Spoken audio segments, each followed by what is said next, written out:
Hey, you're looking at a really smooth landscape here. This is unnaturally smooth. We're up here in the mountains of southwestern Pennsylvania. This whole area was deforested, and this was all tilled up, and it was all farmed. So some time ago, probably a century ago, it was allowed to start to return. It was used for some hay, some forage, things like that. But it's been timbered over a few times, which is why we have a couple of trees. This is an unnatural formation here as well. This is just a big damn hole in the ground. I dug this. It's probably 4 or 5 feet deep in the middle. And then there's a shelf and it gets shallower towards the end. The reason I dug it here was there was already a wet spot. In fact, right over there, we got some cranberry seltzer. You've never had this and you never will, but it's pretty good. What we have is, it's a wet spot, and my attitude towards wet spots is, unless it's in my driveway or it's in some location that I really am going to have to find a way to drain it, I say, fuck it. It wants to be wet, it's going to be wet. So that's what this turned into. On a day where it was a little bit drier that day, I took my front end loader from my tractor and I dug this thing out. And that's the amount of soil that I excavated from it right over there. It's not a huge hole, but it does stay wet year round. Even through a dry summer, the water level will drop a little bit, but we're standing here in this bit of a saddle. There's a high spot over there on this ridge, and there's an even higher spot right there. And the ground drops off real quickly over there towards the side-by-side, and then again going that way.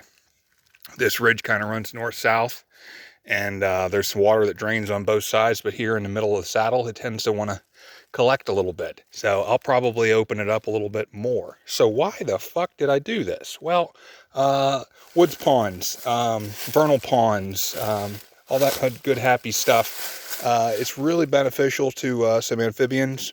This area here, you're talking wood frogs, salamanders, probably a couple different kinds of frogs, some toads. I don't know. They seem to, when I dig a hole like this, they lay their eggs in there real quick. They don't screw around very long at all. I have some other water formations, little swales and stuff that I dug, and it doesn't take them long to lay their eggs in them, and half the time the water doesn't last. I mean, they're doomed. I've tried to relocate salamanders, tadpoles to other locations whenever the water's drying up. Sometimes to some avail. Sometimes I'm just feeding the larger tadpoles in another pond. But this one here, they seem to really like. I've seen an explosion in frog population in the last 2 years since I started doing this. When I walk over to a location like this, I just hear splash, splash, splash, splash, splash as they all jump in the water and flee. You can see I threw some wood in there. There's some stuff that's sunk down in the bottom.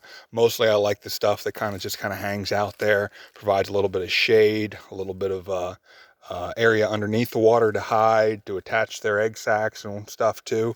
Color of the water is black. Those are tannins. There's a lot of oak here, a lot of maple, and I think it just leaches a lot of those tannins in there. Is it bad for the wildlife in there? Well, shit, I don't know. But stuff seems to survive in there, so something's going to find a place to be. Just like with this wood here, there's a gradient of moisture from completely saturated underneath the water to fairly wet at the surface to bone dry up above. Things are going to find where they like to be, or where the environment that's suited for them. You know, this porridge is just right and all that shit. So anyhow, it's a pretty small hole, but it's a pretty deep one. It seems to be deep enough that it doesn't completely freeze in the wintertime, and in the spring, you know, the warmer wood there, it starts to collect the rays of the sun and melt the ice off a little bit. Probably gets a little bit of oxygen mixing in there with that water. You know, better than if I wouldn't have put the wood in there at all. So pretty happy the way this has worked out. I'm going to do a hell of a lot more of these back through the woods. Here's another little one here. Something just jumped. So I don't know what the hell that was. A lot of tannins in this hole. It's a much smaller hole. You see just a small pile of dirt there.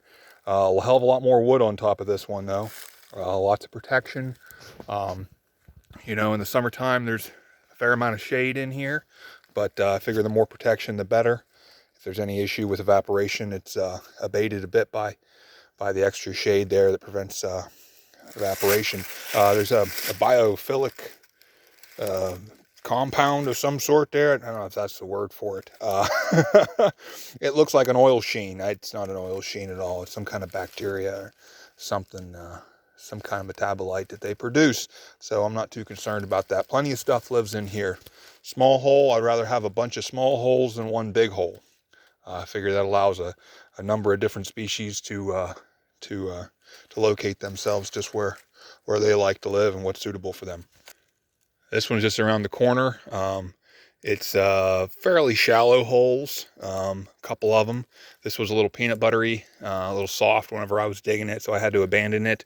But you know what, maybe down the road I'll dig a little more next to it, maybe a little bit deeper, a little bit longer. There's lots of spaces back through here that lay low and wet on this glade. So again, I've had species in every single one of these holes, so I'm going to keep doing holes like this, and I'd advise if you have land, you do the same.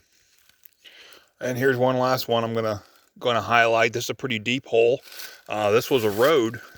This would have been at one time the edge of a field, and at a later date probably formed a haul road or a logging road out of this property. It's one of those situations where it wants to be wet, can be fucking wet. So it's got a hole now. Got a number of logs and stuff in there, a little bit of shade, a little bit of shadow and stuff for them. Not quite as black as the other one.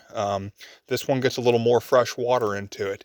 Coming off the adjacent property up there whenever it rains. A lot of water collects in this this runway here, runs through, and then it kind of overflows down there. Whenever I dug this, it was a little too wet to be digging it, and I never really came back and finished it. So it's not much of a plug down there at the bottom, so it just kind of runs down through.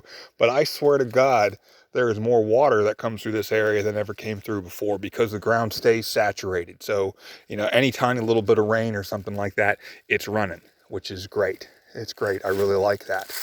In time, got some orange flags down through here. I'm gonna relocate some water and move it across the landscape out across the ridge, and it's going to pass through here. So there's going to be plenty of fresh oxygenated water while we're up here. See the size of the pile of dirt here. I don't know if you can really appreciate how big that is. But pretty early on in having this tractor. This is beautiful. Yellow birch that stands back here in the woods. This would have probably been coming up at a time long before a lot of these maples, small white oaks, and some cherries started coming up through. I got some black tupelo in through here. There's plenty of cucumber and stuff. Well, you know, this thing's got a lot of low branches. They do tend to do well in lower light, but the way that it's leafed out or the way it's kind of grown, I can tell it was more of an open savanna-like landscape. Well, next to it is this maple tree, which is a fine enough tree, I suppose. I don't know if it's a red or a sugar maple. I'm going to suspect it's a red. I love the way this birch has kind of wrapped its roots around, almost trying to strangle this maple tree that's, you know, competing with it to some extent. So I chose the birch tree, which is why I triple girdled this down here.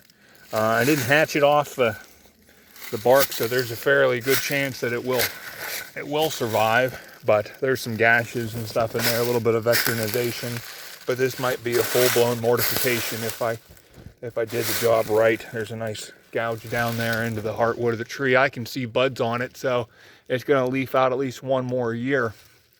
But eventually it's going to go. I would have probably dropped this tree and laid it in here if it wasn't for how close it is to some of the branches of this yellow birch. I didn't want to do any damage to that tree.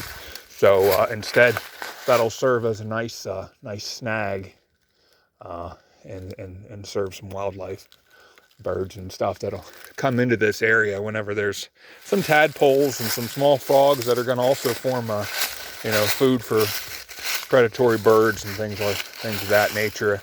Even those tadpoles, whenever they do fail, due to the drying out of a small area or something over there in the field, I'm sure birds have a good time with them. So nothing goes to waste on this planet except for the garbage that this stupid ass species produces. So anyhow, yeah, that's just water, and that's roughing up the ground. That's all I'm talking about here. Roughen up the ground a little bit, provide some texture, provide some area for water to pool. Doesn't have to have flowing water necessarily. A vernal pond can be very, very beneficial. So if you're in this kind of climate, or this kind of a biome or something, or even a similar biome, that's something that you might want to consider. So, thanks for watching there. Bye.